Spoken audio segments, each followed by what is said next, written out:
పేరు లత.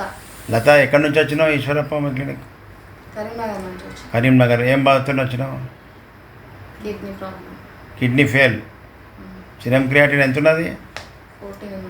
14 ఉన్నది. మరి డయాలసిస్ చేస్తున్నావా? చేసుకున్నా. ఎట్లుంది మరి డయాలసిస్ చేస్తే? అట్లనే ఉంది. డయాలసిస్ చేస్తే తగ్గలేదా? రెస్పాన్స్ లేదా? ఎంత ఉండగా చేయించినావు?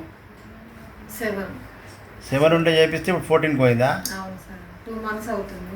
అది చెప్పవు లత. 2 months అయింది. 7 ఉండగా చేపిస్తే డయాలసిస్ వల్ల తగ్గాలి కదా, అది ఎందుకు ఎక్కువ అవుతుంది?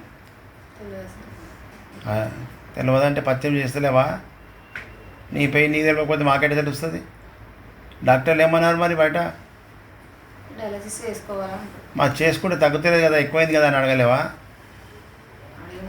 ఏమంటారు? అంతే, ఒక కిడ్నీ ఫెయిల్ అయితే అంతే ఉంటుంది. ఇప్పుడు ఆడ తక్కువగా డయాలసిస్ కేసుకు నీకు తక్కువ చేస్తా, అందుకే నీ వీడియో తీసుకున్న ఇంటర్వ్యూ. బయట డయాలసిస్ చేసినా తక్కువగా అయినటువంటి కిడ్నీ ఫెయిల్ ఈడ తగ్గుతుంది. తక్కువ చేసి ఎంతవరకు అనేది చూపిస్తా.